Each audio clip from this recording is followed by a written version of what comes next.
Approach lighting systems are patterns of fixed lights of variable intensity that are designed to give the pilot guidance to the threshold of a runway in poor meteorological conditions or at night.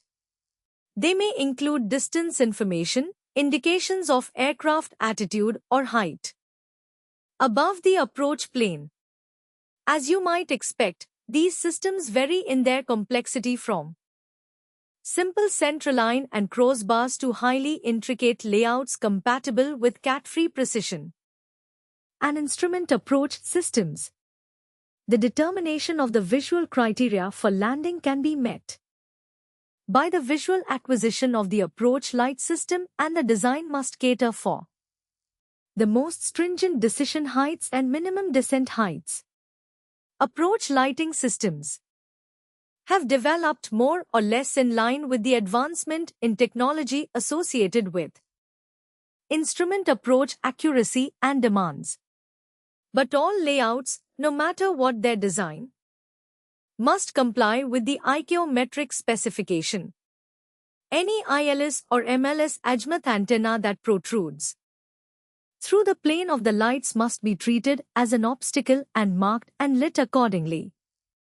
The individual lights that make up an approach lighting system may be arranged as single light units or in the form of groupings of 3 or more lights arranged in a close bar. Centerline lights that conform to the more recent ICAO recommendations consist of 5 such lights. This configuration is called a beret. In all cases, all lights shall lie as practical as possible to the horizontal plane, passing through the thresholds, provided that no other object other than the ILS or MLS azimuth antenna shall protrude through the approach plane of the lights within 60 meters of the centerline, and no light other than a light located within the central part of the crossbar or a centerline beret shall be screened from the approaching aircraft. A simple approach light system consists of a row of lights on the extended centerline of the runway, extending for a distance of not less than 420 meters from the threshold, with a row of lights forming a crossbar 18 meters or 30 meters in length at a distance of 300 meters from the threshold. The lights of the crossbar will be bisected at right angles by the centerline lights. The centerline lights shall be placed at intervals of 60 meters. But if improved guidance is required, they may be placed 30 meters apart. An example is shown here. The lights in this system are fixed and normally colored white. Each centerline light shall consist of either a single source light or a beret of at least 3 meters in length. On a non-instrument runway, the lights should show at all angles in azimuth for a pilot on base leg and final approach. The intensity of the lights should be adequate for all conditions of visibility and ambient light. For a non-precision approach runway, the lights should be shown at all angles in azimuth to a pilot on base leg or final approach which does not deviate by an abnormal amount from the path defined by the non-visual aid.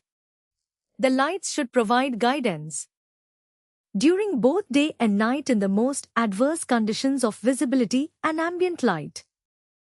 A precision approach Category 1 lighting system shall consist of a row of lights extending from the centerline of a runway over a distance of at least 900 meters from threshold. It shall have a horizontal row of lights forming a crossbar 30 meters in length bisectioned by the centerline lights at a distance 300 meters from the runway threshold. The crossbar lights may be spaced up to 6 meters apart, but between 1 and 4 meters is usual. The lights forming the centerline shall be placed at longitudinal intervals of 30 meters with the innermost light 30 meters from the threshold. The centerline of each crossbar lights shall be fixed and show variable intensity white. Each centerline light shall either be a single source in the innermost 300 meters 2 lights in the central section and 3 lights in the outer 300 meters which will provide distance information. Barrett lights may be used and be of at least 4 meters in length. If the centerline lights consist of Barretts, they may be supplemented by a capacitor discharge light that will flash twice second in sequence beginning with the outermost light progressing towards the threshold to the innermost light. They will be capable of independent operation at those aerodromes where Cat 2 and Cat 3 approaches are conducted or complex approach lighting systems are installed to enhance the ability of pilots to achieve the visual criteria needed to complete a landing. You will find many variations of this kind of lighting, but they are all based upon the covered 5-bar and centerline or IQ Barrett lighting systems. All systems are distance coded and give some elements of attitude information.